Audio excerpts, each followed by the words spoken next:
Hello, hello, hello, and welcome to Back to Basics. I'm Rico Burton, and I volunteer with AARP Arizona.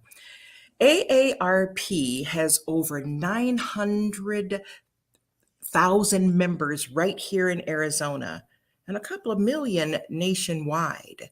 We are a fierce defender for making sure that the lives of people 50 and older are rich lives. We help you with your family matters, with your health matters, and making sure that your life can be comfortable. We have resources for you to check out and make sure that you can get the best that you need to have for you. In June, we are going to be talking about the importance of and how to make connections right near your homes. It is so important to have rich lives and make sure that the experiences we have help to make those connections, especially as we age. That's going to be very, very important. Today, we are with Coach SheriAnne, and we are going to talk about the importance of breathing. Oh, yes. Breathing is important. If we didn't breathe, well, the alternative isn't very good. How about that, SheriAnne? How are you, Coach? I am good, Lady V. I'm so glad that you're back hosting with me today. It's been, Oh, a crazy few months. It hasn't aligned, so I'm excited to have you back. So welcome. thank Yes, you. it's one of those things. Our breath that we take for granted. We come out of the womb. We That's the first thing that they're hoping that baby does is take its first breath, and then we breathe all through life until we expire. And the thing is most people don't really put enough emphasis on breathing and the importance of it. Because no matter what you eat, how you exercise, how skinny or how young or how strong, or none of it matters if you're not breathing properly. You really want to maximize your life here by breathing properly. And most people are like, what does that mean? Isn't it an inhale and an exhalation? And yes, it is. So we're going to kind of dive into what's really happening when you're breathing. We're actually going to talk about mouth breathing versus nasal breathing and the difference that your body actually responds to mouth breathing versus nose breathing. I'm going to give you some breathing techniques, touch on a few apps or websites that you can go to if you really want to get into breathing exercises once you learn the importance of it. So it's just, it's one of those things, like I said, we just take it for granted. We don't think about it. And on average, the average person takes 12 to 16 breaths per minute. And that's a lot. And if you think about it, on average, you're breathing either, depending upon how fast or slow your respiration is, in a day, you're breathing somewhere between 17,000 and 30,000 times in that 24-hour period. That's a lot. That is a It lot. is. And every system in your body, from top to bottom, from cognition to digestion, relies on oxygen. So everything that goes on in our body needs oxygen. So why wouldn't we talk about breathing? You know, do you think about the breaths that you take? Absolutely. Oh, Absolutely. It is so important to consider how I breathe because it makes a difference with singing. I'm a singer. And so, how I breathe when I sing makes a difference. I also do a lot of public speaking. And it's important that the message that I get across and how I do that comes together to make sense to people. So absolutely breathing is important. And I want to say welcome to everybody that's tuning in. Hi, Rick there from Florida. If anyone has any questions, make sure you put them in the chat and we'll be sure to get to you so that Coach SheriAnne can answer those. So yes, ma'am, breathing is important. oh yes. I mean, and it opens up your mental clarity. If have you, I'm sure it's very aware. It's very subconscious when people do this, but when they are struggling with fogginess and trying to focus and having some clarity, a lot of people will actually take deep breaths, and it's a subconscious thing, and it's just so that they can focus on what they need to focus on. So it's going to improve your mental clarity. You're actually going to sleep better, believe it or not, if you focus on. I do breathing exercises before I go to bed. And the beauty of it is me having three young people in my house. I can't even say they're three teenagers because I have a 20-year-old, almost 21.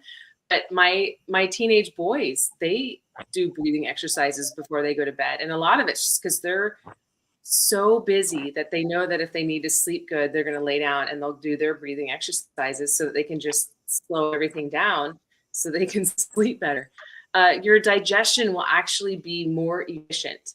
And for people that have IBS, actually doing really deep belly breathing exercises, diaphragmatic breathing is what we call it, that actually helps with IBS. So if you suffer from IBS, you should definitely take on some of these exercises that we're going to touch on a little later in the show. It's Now, going to what is improve. IBS? IBS is irritable bowel syndrome. Okay. So if you have an upset gut, if you have a nervous gut, that's IBS, then breathing will actually help calm that down, because you have irritable bowels it could be for a variety of reasons. Sometimes it's the food that we eat, but sometimes it's just simple anxiety that causes IBS. And breathing can actually help with that. Breathing will actually improve your immune response. It'll help your body respond quicker and better when it needs to. It's going to reduce your stress levels. So when you have done your breathing exercises, Lady B, or just breathing, paying close attention, do you notice that your heart rate will slow? Absolutely. Your blood pressure lower. Yeah. Absolutely. That's one of the reasons that I do make sure that I'm breathing. If I do get a little anxious, I'll calm myself and make sure that I do breathe, so that and I can actually feel it. I'm listening for, I'm looking for the calmness that comes with it. Yes, indeed. Yeah. And if you have a blood pressure cuff at home, which most of you should, I mean, I even have one here at my house, it would be a fun exercise for you to do, to take your blood pressure, do some breathing exercises, and then take your blood pressure again, and be surprised. You'll be surprised at how much it lowers it just doing breathing exercises. So just for your own sake of doing a science experiment, because I love doing stuff like that. I love testing things out. And so if you have a blood pressure cuff at home, definitely give it a go, and you'll see the improvements that breathing will do for you, just in lowering your blood pressure and lowering those stress levels. And so it's kind of fun. So if you do, I challenge you, and then have to put a comment, in this, let me know how it turns out for you. So the other thing that's really interesting about breathing that people don't understand is there is a difference between nasal breathing and mouth breathing, as far as like our sympathetic nervous system goes. So when you see people breathing through their mouths, it could be that they have an issue with their, congested, nose, nasal cavity, or something like that. But most people that are breathing through their mouths are typically chest breathing. Also, they're breathing very shallow. They're breathing through their chest. And when I see people breathing through their mouths, like in a heightened situation, that's usually the sympathetic nervous system doing fight or flight. That's when we breathe through our mouths to like get as much oxygen in as we can. But we're in a heightened state. So you're using your secondary muscles. Everything is vasoconstricting. It's usually shallow breathing. And you have a low oxygen exchange in the lungs, because your breathing rate goes up and it's very shallow. And people that mouth breathe typically have poor sleep. So if you find yourself in a resting situation breathing through your mouth, I challenge you to close your mouth and really work at deep breathing through your nose. Because the moment you start breathing through your nose and nasal breathing, that's your parasympathetic nervous system, which is the rest and the digest and the calm sympathetic nervous system. So you want your parasympathetic to be activating everything, and not your sympathetic, so that you're more calm. And that includes what we call diaphragmatic breathing. And I mentioned that earlier. And what that is so when we're breathing, you have this muscle right at the bottom right below your lungs, at the bottom of your rib cage. And it's this diaphragm. It's a muscle that comes up and down. And and what it does is when you're inhaling, it goes down to make room for the lungs. And then when you exhale, it comes up and helps squeeze all the air out of the lungs. And the other muscles that are also involved are what we call our intercostal muscles, which are the muscles between our ribs. So they help to expand the rib cage and then contract the rib cage. And so when you're doing diaphragmatic breathing, you're really pulling that diaphragm down and up, which means you're really helping like belly breathing. I'll tip this down a little bit. So you're breathing more from your belly and not from your chest. Because if we're chest breathing, very shallow and not a deep breath. So diaphragmatic breathing is what you really, really want to focus on, because it increases the oxygen exchange. Because when we inhale, air goes, oxygen does go into our lungs, and it goes all the way down and fills all the alveoli in the lungs. And that's where the exchange happens within the bloodstream. So oxygen goes into the bloodstream, carbon dioxide comes out, and then you exhale the carbon dioxide out. So diaphragmatic breathing really allows that exchange to happen at like at a deeper level and a higher exchange. And it actually humidifies the air also when you do deep breathing, which we want, because we want everything to stay moist in our nose. And so doing that diaphragmatic breathing is really, really important, because the other thing that a lot of people don't know is that 70% of your body's toxins are cleansed through your breathing process, believe it or not. The other 30% is your bladder and your bowels. But the rest of your toxins happen through the exchange of oxygen and CO2. So if you want to, in essence, it's kind of funny, I break it down, but if you're wanting to lose fat, which is, toxin on your body, is, lose weight, breathe it out. I mean, really, you really got to focus on doing that deep exchange. So understanding that you're wanting to expel toxins out of your body, breathing is where it's at, because it happens. 70% of our toxins are cleansed during the breathing process. So, Is, I mean, is one of the exercises you're going to share with us how to do the, breathing from the diaphragm, because it's not an easy task for people that are used to breathing and doing this, because it's none of that. It's when your stomach basically at the bottom comes in and out. There is an art to it. So that's one of the exercises. yes, Fab. we will definitely. I mean, in fact, we can just jump right into that since you brought it up, and because I'm sure there's people that are wondering. So if you're very new to that, what I always recommend is to, if you have the ability until you're used to it, because I always try to get people to sit up straight to really have good posture, to allow their lungs to fully expand down into their belly. But if you are having a hard time with that, if you're at home, I encourage you to lay on the ground. So lay on your back on the ground and just put your feet up, on the ground, so your knees are bent. You don't have to be completely flat. So I like to have your knees bent, feet flat on the floor. And that just allows you to have your hips in a good position, because if your legs are straight, people have a tendency to arc their back. So just bend your knees, have your feet flat on the floor, and put your hands right on your belly button.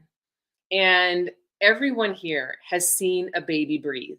And it is the most beautiful thing to me, because their bellies rise and their bellies fall. And it's just so innate for them. And it's so beautiful because they're just so peaceful also. But watching a baby's belly rise because they're filling their lungs. So put your hands on your belly button, really draw air down into your belly and push your belly out so that you can feel all of your lungs fill with air. And hold it there for a second. And then as you exhale, you're going to kind of let your belly fall, but pull your belly button all the way to the back of your spine, because you're laying down. So pull it all the way back. And you can actually get to where when you're good at this, you'll be sitting and you'll do the same thing. You'll push your belly out, fill with air, hold it for a second, and then fully exhale, pulling that belly button all the way back to your spine. Because when you do that, it contracts that diaphragm up and really allows you to expel all of your air. And along with that, one thing that I really would like for people to focus on is how long they're exhaling. So most people only exhale about 70% of the air that they've inhaled, which is a weird thing if you think about it, because if they're only exhaling 70% and they inhale again, like the balance gets off and your oxygen exchange in your lungs isn't as good. So you want to make sure you're exhaling fully, exhaling all of the air out. And so one of the exercises that I like for you to do is you're going to inhale for the count of 4, really fill your belly. So inhale, go ahead, everybody now with me. You're going to inhale. 1, 2, 3, 4. Hold it at the top for a second. Now exhale for 8, 7, 6, 5, 4, 3, 2, 1. Pause. Inhale for 4. 1, 2, 3, 4. Pause. Exhale for 8, 7, 6, 5, 4, 3, 2, 1. Now, for those of you that have never done that, it's going to feel weird and you're going to feel like you're oxygen deprived. And that's because your body doesn't know how to do the exchange yet efficiently, because you're used to shallow breathing. So when people do the 4-1-8-1, I have them do that for the count of like 10 breaths. And if they start to feel lightheaded, then I just have them cut back to like 4-1-6-1. because people will get lightheaded because they're not used to that exchange, and they're really wanting, and they're actually holding their breath. They're not exhaling slowly. So people will exhale everything out, and then to get to the count of 8, they're actually holding their breath at the bottom. So I want you to learn how to like exhale slowly as if you're like blowing air out a straw. But I really like for you to stick to your nose. But that's what I'm wanting to envision. It's like it's just going to be going out really, really slowly. Or if you're in a pool, if you've ever swam underwater and you exhale through your nose, you exhale slowly just to keep the air coming out your nose so that no water goes in. Are you Same. saying that we're supposed to exhale? I thought we exhale in with our nose and out through our mouth. I would prefer everyone to do it with their nose. Inhale and exhale through their nose. Now, some people will go through breathing exercises where they inhale through their nose and they do a slow exhale through their mouth. And you can do that, but then what you're doing is your brain is trying to figure out like really what's happening here, you know? And so if you just focus on the nasal breathing in and out the nose, it'll be way more beneficial. But if you're having a hard time doing that, definitely do the inhale through the nose for sure. Because if you're inhaling through your mouth and it sends a different signal to the brain. The brain thinks that if you're inhaling through the mouth, then you're in a fight or flight situation, even if you're doing it slow. Your sympathetic nervous system is taking over. So make sure that you're just doing it as slow, but the exhalation should be longer than your inhalation. People will talk about box breathing, which is 4-1-4-1. So you're inhaling for 4, pausing, exhaling for 4, pausing, inhaling for 4. So it's equal. And that helps with getting your, you know, if you want to really focus on breath and just being aware of your breath, but it's not as beneficial as fully exhaling because most people don't fully exhale all of their air. So that's why I always encourage people to do a longer exhalation. Even if it's just 1 or 2 seconds longer than your inhalation, it will be massively beneficial. And that's mainly because, like I said before, most people only exhale about 70% of the air that they're inhaling. Let me ask a question. You suggested that people get on the floor and lift their knees. For people who have some issues with mobility, could they lie down on their bed and do this, or Oh, because the bed isn't completely firm, would that no, matter? it would be fine. That would be totally fine if they don't want to lay on the floor, they want to lay on their bed. Absolutely. The whole point of laying flat just provides you the opportunity to be, it's like, you know, most people have a hard time if they haven't been focusing on posture exercises, having really good posture and letting that belly come out, you know. And so, but when you're laying on your back, it provides you the opportunity to relax your back muscles because you're not trying to focus on posture. So then you can really focus on your belly, you know, inhaling and really feeling it full and then exhaling and letting it collapse. And eventually I would like for you to get to the point to where you're able to sit up and do it in a sitting, you know, with really good posture. But yeah, absolutely. Thank you for that question and thank you for that awareness. But yeah, doing it on your bed is totally fine. Just it's the getting flat so that you can really just allow your belly to do what you need it to do. Now, how important is breathing different for people who are over 50 than people who are not? Does that make a difference in how you breathe? No, breathing is, you know, so maybe ask the question a different way. So what are you wondering about with people that are 50 or I'm over? just wondering, as we age, Mhm. is it important? Because, I mean, is it important for us to, we know that it's important that we breathe, Mhm. but how some younger people do things and how some people as we age do things can be a little different. And so I'm just wondering, do we need to be mindful of anything in particular as we age in terms of how we breathe? Or does this just across the board and this works for everybody? This works for everyone. And the biggest thing is, you know, as we age, because we have a lot more habits in place, and it might be a little harder to get into a breathing routine, you know, but doing these exercises will allow you the opportunity to be more aware of your breath and to give you the opportunity to just breathe deeper, you know, because we live in such a high, you know, everything's so high paced and high stress right now still that people are breathing at a much shallower rate and they're not even aware of it because there's a lot of people that are thriving, but there's still a lot of people that are surviving, and there's a difference between surviving and thriving. You know, survivors right now are just shallow breathing and just trying to get through the day. And if you would take a moment throughout your day and just be aware of your own body and having some awareness. 2 weeks ago we did meditation, and we were luckily out at the park and it was beautiful. And I took these two people through breathing exercises to get them into a state to meditate, and they had never done it. So it's just breathing will help provide you the opportunity to have a heightened level awareness of your own body so that you can actually be healthier, because it activates, our parasympathetic nervous system when we are breathing deeply and slower and more fully. Our nervous system is completely awakened and everything vasodilates instead of vasoconstricts. So it works better. Our body digestion is better. Our organs are happier, so it's going to increase your cognitive function. So it's such a huge benefit. So across the board for everyone. But, I think as people get older, if it's not something that you're used to doing, it's going to take a little bit. And at first you might feel lightheaded and you might feel kind of weird. But when you're done doing the breathing exercises, I can guarantee you're going to feel lighter. You're going to feel clearer.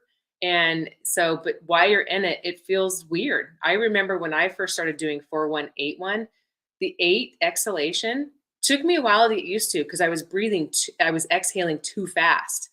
And so I would get to the bottom and I'm like, I'm not at 8 yet. Like, what do I do? And that's why I know that people will get lightheaded because they'll hold their breath because they're thinking that they need to get all the way to the 8. And it's like, nope, just focus on when you're full, when you have emptied all of that air out, think, squeeze again, and then get all the air out. And then just go ahead and go for your inhalation and just work at extending that exhalation as long as you can. So even for me, and I'll be 48 in this summer. So it took me a while to get used to the 4-1-8-1. But since I have, it's incredible. And even my kids, they sit in stressful situations when they get ready to take a test, or my youngest plays baseball. He'll do breathing exercises before he gets to up to the home plate to bat. Because he knows it will allow him to just be calm and swing appropriately and not be tense. So it's such a huge benefit across the board for everyone from top to bottom, young to old. Thank you.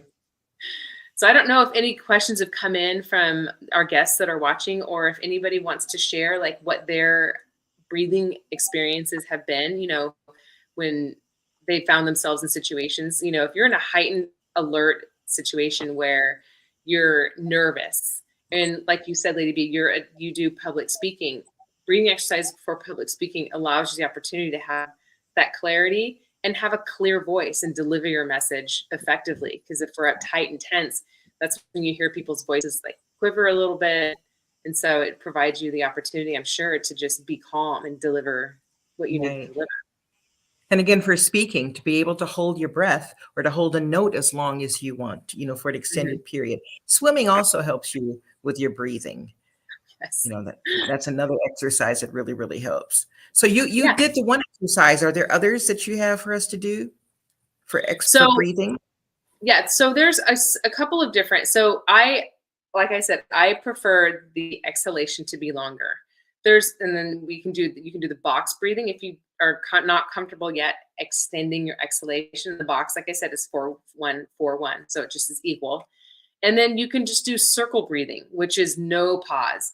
I like to have the pause because in a lot of breathing coaches will have the pause because it allows you the opportunity to like feel the sensation of filling your lungs and then completely emptying your lungs. But there's also circle breathing where there's no pause, where you continue it and you don't have a pause. Because once again, if you're not used to doing breathing exercises, having that pause makes people nervous. And what happens is your sympathetic nervous system takes over because it thinks, I need oxygen, I need air, I need air. And you kind of panic. And so if you aren't used to pausing, then you can do circle breathing and work into incorporating a pause. So it just depends on where you're at with your comfort level with doing breathing exercises. But the biggest thing is to make sure that if you're comfortable sitting in a chair, to make sure that you really just focus on that breath. And sometimes what I like to do is close my eyes. And if you close your eyes, it really provides you the opportunity to be very focused on that breath, because you have no external stimuli catching you and distracting you. So closing your eyes is a huge benefit. And do this throughout the day. If you're at work or you're headed into a stressful situation or a meeting or a conversation with somebody that you're a little nervous about, do 5 to 10 deep breaths and you'll be amazed how good you feel. And Now, I've Elder mentioned, Adams came on here a little late. She has some challenges signing on, and she's just asking, what is the 4081 breathing exercise? Can you just do that for us one more time? yes, Elva, it's actually 4181. And the one is the pause. So you're going to inhale for 4 seconds and you're going to pause at the top for a second, exhale for 8, and then pause for a second, and then inhale again. And that one is a very effective one to help you focus on doing a slow exhalation. And until you're comfortable inhaling and exhaling through your nose, you can do a slow exhalation through your mouth. But eventually, I'd like for you to be able to do it all through your nose. So, yeah, give that a try and let me know how that works for you, Elva. I would love to know. Yeah, so diaphragmatic breathing is just really making sure that you're using that diaphragm. And that most people don't know, it's like if right below your sternum, so you have this hard sternum bone right between your chest, and then right below that, it's this soft, like that's where like the top of your ribs kind of come together. Right there's your diaphragm. And you can actually, if you want to put your hands there instead of your belly button, you're doing diaphragmatic breathing, just so that you can be aware and focused on it. It's so helpful, and it will help you relax. Like a lot of people carry tension in their neck and shoulders and back when they're tense, because a lot of the work that we do is on computers. So we're forward like this, but giving you the opportunity to just open up your chest and then really let that belly rise and fall while you breathe. You'll be surprised to see all that tension just kind of melt off your back. So I'm a big, huge, fan of breathing. Oh, and I'd mentioned I would talk about, just throw out there a couple of apps that if you have a smartphone, there's an app called Paced Breathing. It'll kind of walk you through. There's another app called Breath Work, and it'll give you all kinds of different things to do with your breath. They do breath work and really work on your awareness level of breathing. And so those are, if you're new to understanding, breath work and doing breathing and the importance of taking pause and realizing what your breath will do for you, then sometimes getting on an app kind of helps just to give you some groundwork, some foundation to move from. But I'm telling you, breathing is so, so very important. Just like I said, it helps from cognition to digestion. Every system in our body needs oxygen, every system.